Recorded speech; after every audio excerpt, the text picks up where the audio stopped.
입니다. 로마서 4장 1절에서 8절 우리 한 절씩 교독해서 읽도록 하겠습니다. 4장 1절에서 8절입니다.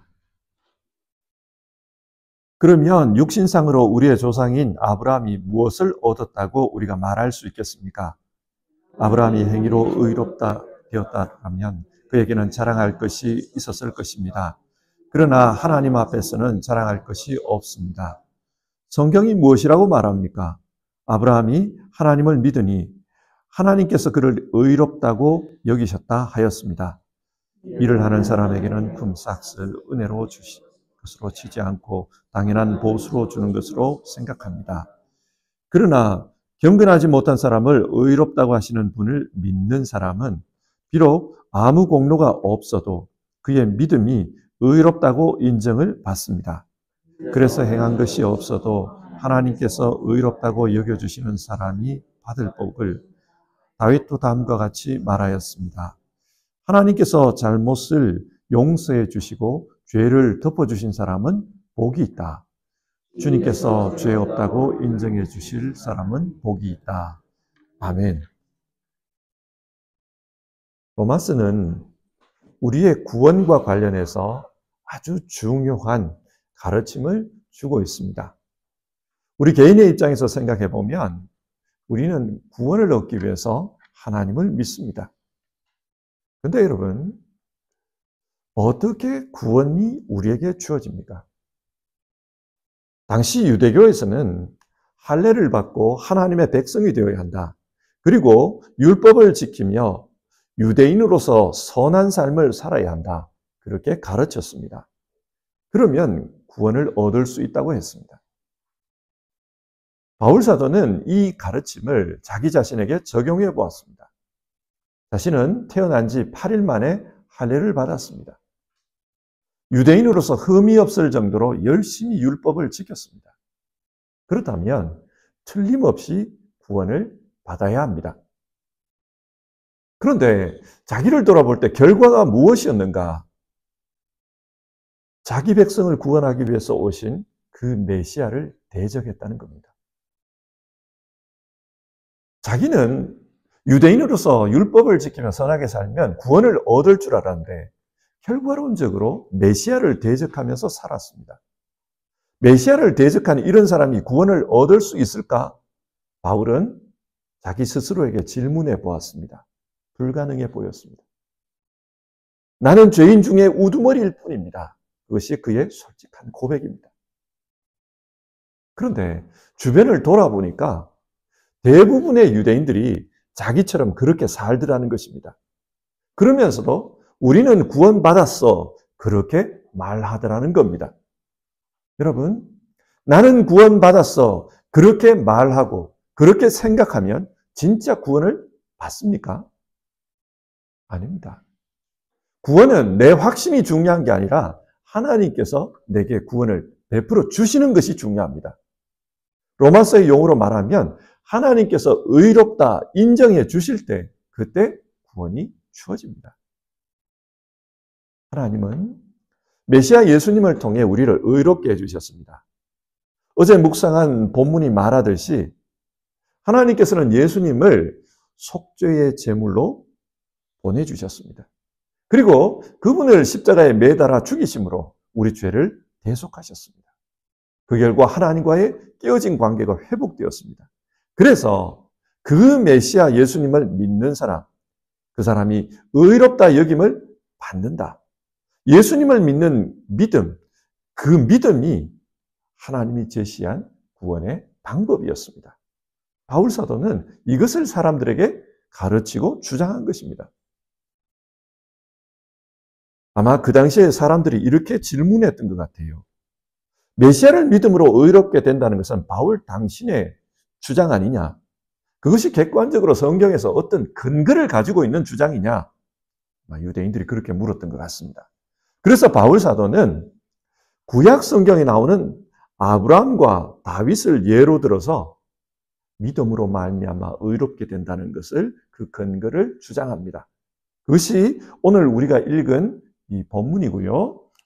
로마서 4장 전체의 내용입니다. 자, 그러면 성경을 같이 한번 보겠습니다. 먼저 바울 사도는 아브라함을 예로 들어서 이야기합니다. 아브라함은 유대인들이 생각하는 자신들의 직접적인 조상입니다. 자기들이 그 아브라함으로부터 나왔다고 생각합니다. 그러면 그 아브라함은 어떻게 하나님께 의롭다 인정받았는지 그것을 한번 살펴보자. 이게 바울의 의도입니다. 2절을 보겠습니다. 아브라함이 행위로 의롭게 되었더라면 그에게는 자랑할 것이 있었을 것입니다. 아브라함이 행위가 착해서 의롭다고 인정받았으면 그는 자랑할 게 있다는 거예요. 그리고 유대인들이 주장하는 것처럼 율법을 행함으로 그 행함의 의로 구원을 얻는다. 그 주장도 일리가 있다는 겁니다. 그러나 어떻습니까? 2절 뒷부분을 보면요. 그러나 하나님 앞에서는 자랑할 것이 없습니다. 자랑할 게 없다고 말합니다. 왜 자랑할 게 없습니까? 아브라함 역시 행위로 보면은 허물이 많았기 때문입니다. 구약 성경은 의도적으로 이 아브라함에 대해 기술하면서 아브라함이 이런 실수를 했다. 아브라함이 이런 잘못을 저질렀다. 그걸 다 소개하고 있습니다. 자기 부인 사라를 이집트 왕 파라오에게 넘겼습니다. 파라오가 예쁘다, 예쁘다 그러니까 나의 누이입니다. 그렇게 속이고 넘겼습니다.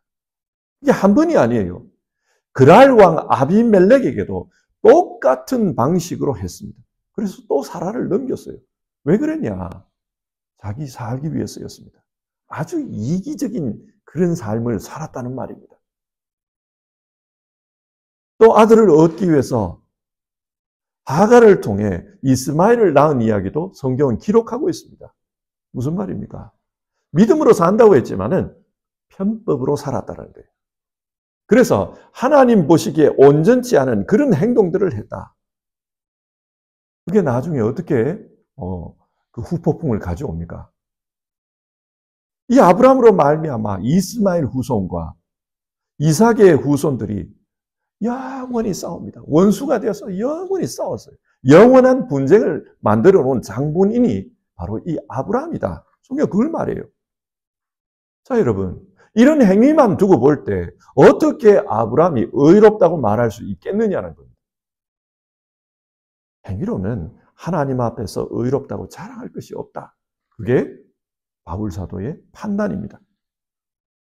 그러나 유대인들은 그런 아브라함을 여전히 우리 믿음의 조상이다. 그렇게 생각합니다. 자기가 믿는 믿음의 조상이라는 거예요. 왜 믿음의 조상이라고 생각합니까? 창세기 15장 6절의 말씀 때문입니다. 아브라함이 주님을 믿으니 주님께서는 아브라함의 그런 믿음을 의로 여기셨다.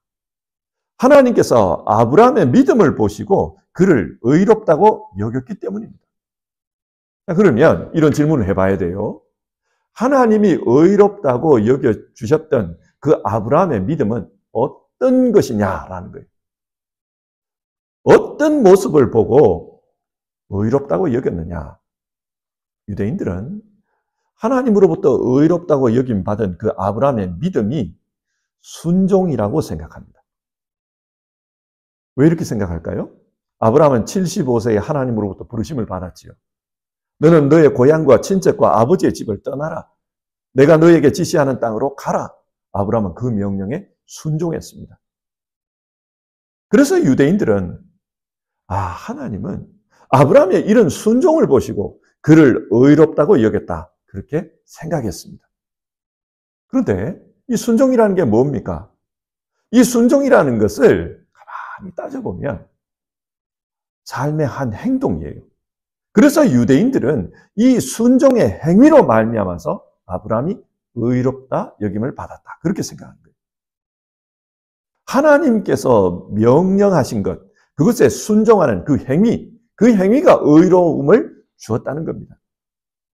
그래서 마찬가지로 하나님께서 주신 말씀, 그 율법에 순종하면 우리가 의롭게 된다. 그렇게 주장을 하는 거예요. 그래서 율법을 행함으로 말미암아 우리는 구원을 얻는다. 유대인들은 그렇게 가르치고 믿었습니다. 그러나 바울 사도는 성경을 좀 따져보자고 말합니다. 성경을 좀 따져보면 유대인들의 그런 주장은 근거가 없다는 거예요. 3절을 보십시다. 성경이 무엇이라고 말합니까? 아브라함이 하나님을 믿으니 하나님께서 그를 의롭다고 여기셨다 하였습니다. 이것은 앞에서도 살펴본 바와 같이 창세기 15장 6절에 나오는 말씀입니다. 창세기 15장을 보면 이 당시 아브라함은 큰 두려움에 쌓여 있었습니다. 왜 두려움에 쌓여 있습니까? 소돔 땅에 살다가 전쟁 포로로 잡혀간 자신의 조카 롯을 구하기 위해서 아브라함은 자기 집에 있는 종 318명을 데리고 따라갔습니다. 메소포타미아 군대에 포로가 되어서 끌려간 그 롯을 구하기 위해서 메소포타미아 군대를 따라간 겁니다. 그리고 밤에 기습을 해서 이 조카 롯을 구해냈습니다. 그런데 그러고 나서 걱정이 된 거예요. 메소포타미아 군대가 혹시 나를 쫓아오는 것은 아닐까? 야, 우리가 아무것도 아닌 인간에게 우리가 기습을 당했다. 자존심 상한다. 그래서 나를 쫓아오는 것 아닐까? 그렇게 쫓아와서 공격하면 그때는 어떡하지? 아브라함이 두려웠던 거예요. 도무지 막아낼 자신이 없었습니다. 하나님께서 그런 아브라함의 마음을 아셨습니다. 그래서 그날 밤에 아브라함에게 나타나셔서 말씀합니다. 아브라함아, 두려워하지 말아라. 나는 너의 방패다. 네가 받을 상이 아주 크다. 이 말을 듣고 나서 아브라함이 하나님께 질문했습니다. 내게 상을 주신다고요? 어떤 상을 주시려고 하십니까? 그러자 하나님께서 말씀하시기를 하늘의 별과 같이 많은 자손을 너에게 주겠다. 가나안 땅, 네가 두 발로 밟고 다닌 그 가나안 땅을 너에게 주겠다. 그렇게 말씀하셨습니다. 이 당시 아브라함은 아무것도 없었어요. 아들이 한 명도 없었습니다. 땅도 한 평도 없었습니다. 그러나 아브라함은 자신에게 그렇게 말씀하시는 하나님, 그 하나님을 믿었다고 합니다. 그러자 하나님께서 그 믿음을 보시고 의롭다 여기셨다. 이게 창세기 15장의 본문이라는 거예요. 그래서 이 본문의 근거에서 아브라함의 믿음이 뭔지를 한번 생각해 보자. 바울이 그 말을 하는 겁니다. 이때 아브라함이 어떤 행동을 했습니까? 아무것도 한 게 없어요. 그저 마음으로 믿었습니다. 자신에게 말씀하시는 그 하나님을 마음으로 믿은 것입니다. 하나님은 마음으로 믿는 그런 아브라함을 보시고 의롭다고 인정해 주신 겁니다. 자, 여기서 중요한 단어가 하나 나오는데요. 의롭다고 여겨주셨다. 우리 본문에 여겨주셨다는 단어가 나오죠. 여기에 여겨주셨다 이 단어를 헬라어로 보면 로기조마이라는 단어입니다. 이 단어는 아브라함에게 진짜로 어떤 의가 있었다는 게 아닙니다. 하나님께서 간주해 주셨다 그런 말입니다. 아브라함에게 어떤 의가 없었는데 그런데 하나님께서 그를 의롭다고 간주해 주셨다. 무엇을 보고? 그의 마음으로 믿는 그 믿음을 보고 그렇게 간주해 주셨다는 겁니다.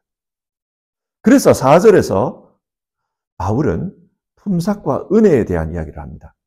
만약 아브라함이 의롭게 여김을 받을 만한 어떤 구체적인 행동을 했다면, 그리고 그것 때문에 의롭다고 여김을 받는다면 그것은 은혜가 아니라 자기 행위에 대한 정당한 보수를 받은 것입니다. 그렇게 말합니다. 마치 일꾼이 일을 하고 그 일한 것에 대해서 보수를 받는 것처럼 그렇게 자기 선행에 대해서 보수를 받은 것입니다. 그러나 의롭다 여길 만한 어떤 행동도 하지 않았는데 의롭다고 여겨주셨다면 이것은 은혜입니다. 은혜라는 말은 어떤 선물을 받을 만한 아무런 그런 자격도 없는데 선물이 주어졌다는 말입니다. 바울은 이 이야기를 통해서 아브라함은 하나님의 은혜로 그렇게 의롭다고 여김을 받은 겁니다. 이것은 전적으로 하나님의 은혜입니다. 그걸 주장합니다. 그런데 하나님께서 그 은혜를 어떻게 베푸셨습니까? 오늘 우리에게는 메시아 예수님을 통해서라는 거예요. 그 메시아 예수님께서 십자가에서 죽으십니다. 그리고 그 죽음을 통해 모든 사람의 죄값을 치렀다는 거예요. 죄의 삭은 사망이다. 죄인들이 당해야 될 그 죽음을 예수님이 대신 죽으셨다. 그래서 우리는 그분 때문에 죄값을 다 치른 사람이 되었다. 그분을 믿기만 하면 하나님께서 우리를 죄가 없는 사람으로 인정해 주신다. 의롭다고 인정해 주신다. 그렇게 말합니다. 그리고 이게 하나님의 은혜라는 거예요. 그래서 5절에서 이런 말을 합니다. 그러나 경건치 못한 사람을 의롭다고 하시는 분을 믿는 사람은 비록 아무 공로가 없어도 그의 믿음이 의롭다고 인정을 받습니다. 하나님의 은혜, 그 은혜를 믿는 그 믿음을 통해서 의롭다 인정받는다, 즉 구원을 받는다고 말합니다. 바울은 이 아브라함을 근거로 내세워서 믿음으로 말미암는 구원, 그걸 주장합니다. 그리고 6절부터 두 번째 사람을 소개합니다. 다윗입니다. 유대인들은 어떤 주장을 할 때 그 주장이 옳다는 것을 증명하기 위해서는 적어도 증인이 2명은 돼야 됩니다. 그래서 지금 아브라함을 증인으로 내세웠고 또 다윗을 증인으로 내세웁니다. 왜 다윗을 증인으로 내세우는가? 유대인들은 이 다윗을 선지자로 여깁니다. 의로운 이로 여깁니다. 그래서 이 다윗을 증인으로 소환합니다. 다윗은 이 구원과 관련해서 어떤 말을 했는가? 7절과 8절입니다. 하나님께서 잘못을 용서해 주시고 죄를 덮어주신 사람은 복이 있다. 주님께서 죄 없다고 인정해 주실 사람은 복이 있다. 사실 이 말씀은 시편 32편 1절과 2절에 나오는 말씀입니다. 이 시는 다윗이 자신의 체험과 연관해서 이렇게 노래했던 시로 보여집니다. 우리가 잘 아는 대로 다윗은 모든 사람 앞에서 까발켜진 아주 중요한 큰 죄를 지었습니다. 이게 바로 바세바의 사건이죠.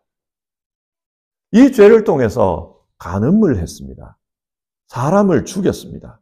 뿐만 아니라 이 사건에 대해서 모르는 척 외식했습니다. 거짓말을 했습니다. 그리고 이 죄를 짓게 된 근거가 되냐? 바세바를 보고 마음에 탐심을 품었기 때문입니다. 욕심입니다. 자, 이렇게 보면은 다윗이 지은 이 죄는요, 10계명에 나오는 중요한 계명들을 어긴 겁니다. 그렇죠? 간음하지 말라, 살인하지 말라, 거짓말하지 말라, 탐심을 품지 말라. 다 이 죄들을 다 지은 겁니다. 따라서 다윗의 이 행위만 보면 의롭다고 인정받을 수가 없습니다. 그런데 하나님께서 그를 의롭다고 인정해 주십니다.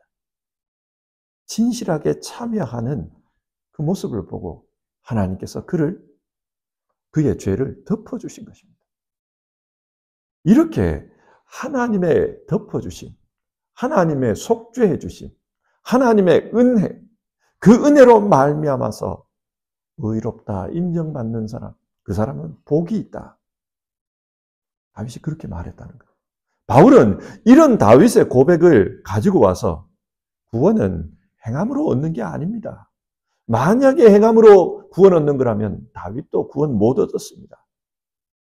그러면 무엇으로 구원을 얻습니까? 하나님의 은혜입니다.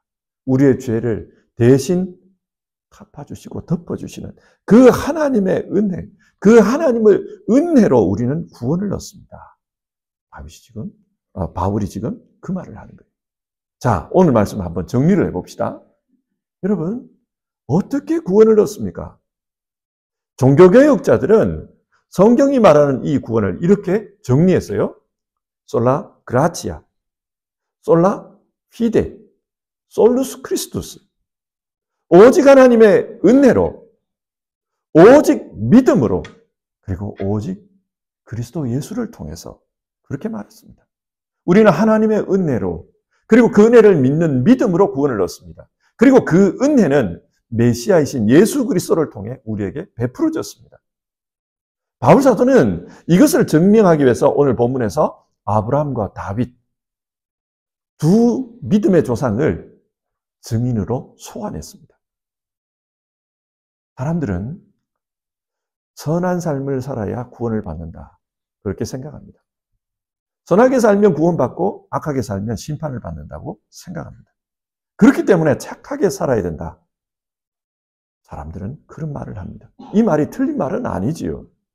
그런데 문제는 어느 정도 착하게 살아야 구원을 얻을 수 있느냐라는 것입니다. 모든 인간은 100% 착하게만 살지는 않습니다. 어떤 때는 실수도 하고 어떤 때는 넘어지기도 합니다. 그래서 우리의 인생은 선과 악이 섞여져 있습니다. 자, 그렇다면 선과 악이 섞여져 있는 우리의 인생, 이 중에 선이 몇 프로 차지해야 그 사람은 구원받을까요? 선이 50%를 넘으면 그 사람은 구원받을 수 있는 걸까요? 아니면 3분의 2, 66% 이상 되어야 구원받습니까? 그것도 아니면 진짜로 선하게 살아야 된다. 적어도 90%는 돼야 된다. 그래야 구원받을 수 있습니다. 누가 이 기준을 정합니까? 몇 프로라는 걸 누가 정할 수 있습니까? 행위로 구원을 받을 수 있다면 우리는 참 어려운 문제에 부딪히게 됩니다. 누구도 구원받았다고 말할 수 없습니다. 그래서 성경은 우리에게 구원과 관련된 이런 심판은 사람이 하는 게 아니다. 이 심판은 하나님과 그의 아들 예수 그리스도가 하신다. 그렇게 선언합니다. 요한계시록 7장 10절을 보면요, 구원하심이 보좌에 앉으신 그 어린 양과 우리 아버지께 있다. 그런 표현을, 천사들이 그런 노래를 부릅니다. 어떤 기준으로 하나님께서 구원하시는가? 하나님께서 보내신 구원자 메시아 예수, 예수님을 믿는 믿음을 보시고 구원하신다. 성경은 그렇게 말하고 있습니다. 자, 이 말씀을 우리에게 한번 적용해 봅시다. 저는 저 자신이 죄인이라는 것을 잘 압니다. 세상에 드러난 죄도 많이 있습니다. 남들이 볼 때도 어우, 저 사람 거짓말했다. 어우, 저 사람 이런 실수했다. 그런 죄도 있습니다. 그리고 다른 사람은 모르지만 저만이 아는 그런 죄도 있습니다. 마음으로 지은 죄, 생각으로 지은 죄, 그런 죄들이 있습니다. 그리고 내가 알지 못하는 그런 죄도 있을 것입니다.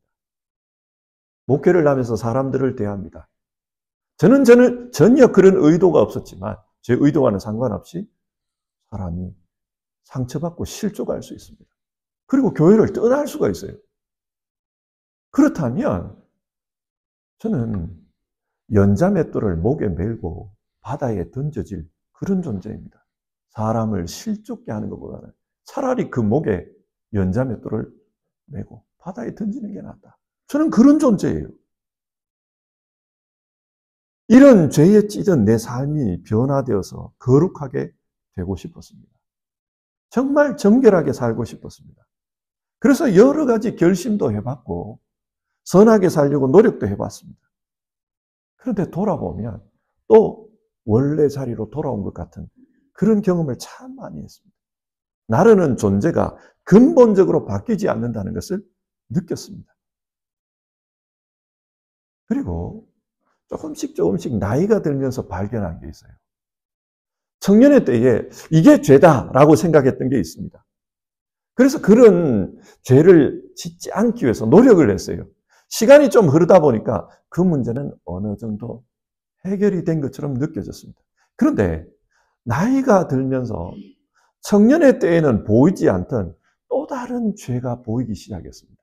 그때는 죄라고 생각지 않았는데 나이가 드니까 그 죄로 보이기 시작했습니다. 이전에 내가 알지 못했던 나의 악한 모습들이 이제는 보이기 시작하는 거죠. 이렇게 나 자신을 들여다보니까 결국 나는 죄의 덩어리라는 것을 알게 되었습니다. 나라는 존재 자체가 죄 자체다. 그런 생각이 듭니다. 만약 행위로 구원을 얻는다면 저는 구원 못 받습니다. 만약 누군가가 저에게 질문하기를 당신은 왜 예수를 믿습니까? 당신은 왜 그리스도인이 되었습니까? 그렇게 질문한다면 저는 다른 방법이 없기 때문입니다. 그렇게 말하고 싶습니다. 저는 지옥에 가고 싶지 않아요. 저는 구원받고 싶습니다. 하나님의 품에서 살고 싶습니다. 그런데 다른 방법이 없어요. 십자가 앞에 섰을 때, 예수님을 믿을 때, 그때 그 자리에서만 나를 의롭다고 여겨주시는 것을 발견합니다. 그래서 나는 예수님을 믿습니다. 나는 기독교인으로 살아갑니다. 여러분의 삶은 어떻습니까? 여러분은 왜 예수님을 믿습니까? 오늘 성경은 믿음으로 말미암아 우리에게 주어지는 구원에 대해서 말합니다. 사랑하는 성도 여러분, 우리가 이 믿음으로 우리의 인생을 살아낼 수 있기를 바랍니다. 그리고 이 믿음으로 하나님께서 주시는 의롭다 여기시는 그 구원을 얻는 우리 모두 되기를 바랍니다. 자, 우리 이 시간 같이 찬송하고 기도하겠습니다. 찬송가는